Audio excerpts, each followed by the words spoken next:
muzikasının aslını saklap, jer sanatı üsüşüne kiritken ülüşü için.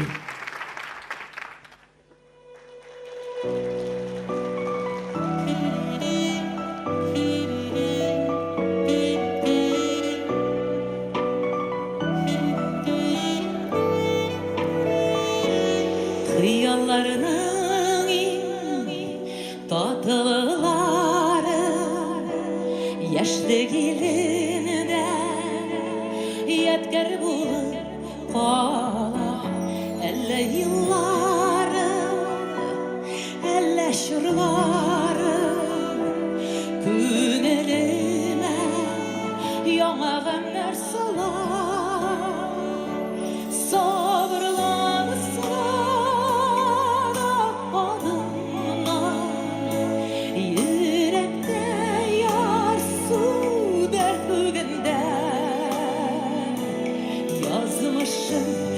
Yoldaş yaşları yaşıyor günele durumda sabırdan sana adımlar yürekte yorsun dert bugünde yazmışım yoldaş yaşlığı yaşıyor günele durumda.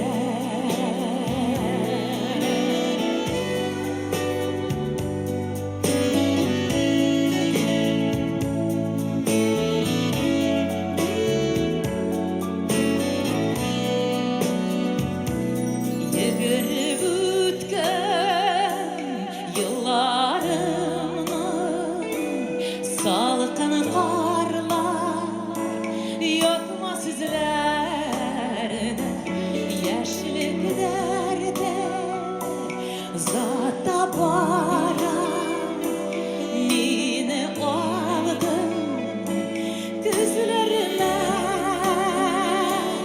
sabırdan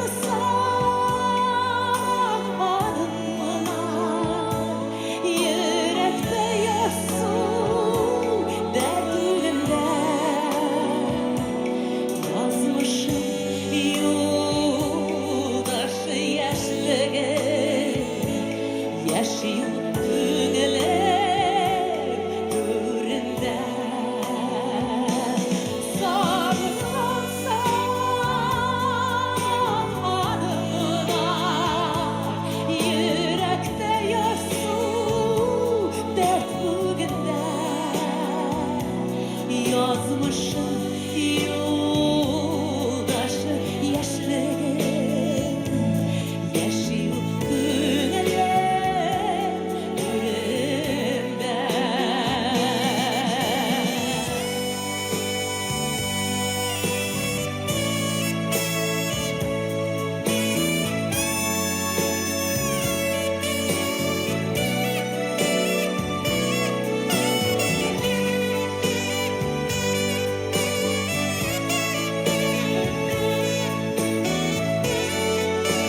Halkımızın yaratkan jırşası Zeynep Ferhuddinova.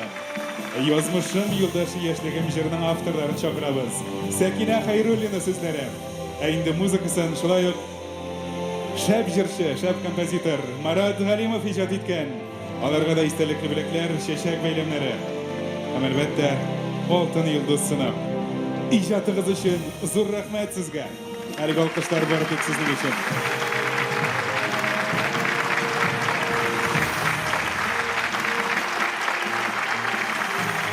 Marat Halimov, Sakine Hayrulina hem Zeynep Ferhuddinova.